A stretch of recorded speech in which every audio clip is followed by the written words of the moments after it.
نہ آپ عوام جاوید اکٹھی کر صاحب سکتے لگتا ہیں، یہ ہے نہ آپ کہ کا پی موقف ایم ایل این دکھتا ہے، والے نہ آپ کو کہیں ووٹ کی پذیرائی عزت کا ہے۔ نعرہ لگانے کے ساتھ ساتھ ابھی بھی دیکھ اسٹیبلشمنٹ کی طرف رہے ہیں کہ وہاں سے راستہ نکل آئے. آپ نے ابھی بھی جملہ بولا کہ وہاں سے ابھی تک وہ امبریلا ہٹی نہیں ہے، وہ چھتری ہٹی نہیں ہے. تو آپ درخواست ابھی بھی ادھر کر رہے ہیں کہ مہربانی برائے مہربانی اپنی چھتری ہٹا لیں، ہم نے ان کے ساتھ نبٹنا ہے.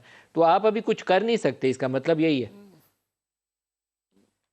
نہیں نہیں ملک صاحب، آپ کو میری بات سے آپ جو چاہیں مطلب نکالیں، مگر حقیقت یہ ہے کہ کیا ہم پاکستان کے اداروں سے لڑائی کریں، کیا مسلح جد و جہد کریں؟ ہم یہی کہہ سکتے ہیں کہ جو پاکستان کا آئین کہتا ہے، جو پاکستان کا قانون ہے، اگر ہم سب اس میں رہتے ہوئے کام کریں گے تو اس میں پاکستان کی بھلائی ہے، اور اس سے ہم کبھی بھی شرمندہ نہیں ہیں، کبھی اس سے پیچھے نہیں ہٹیں گے. ہاں، یہ بات درست ہے کہ شاید ہم وہ کام نہیں کر سکتے جو یہ کرتے آئے ہیں یا ان سے جو کروایا جاتا رہا ہے. آپ فیض آباد کا دھرنا ہو، آپ ابھی پچھلے کچھ ہفتوں میں جو کچھ ہوا وہ آپ دیکھ لیں.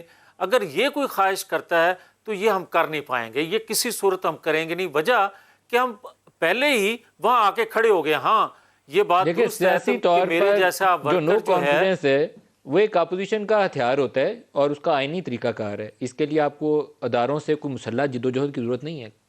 آئینی طریقہ کار ہے، مروجہ طریقہ کار ہے. اگر آپ کے پاس نمبرز پورے ہوتے تو آپ پارلیمنٹ میں جائیں، نو کانفیڈنس کریں، کامیاب ہو جائیں گے.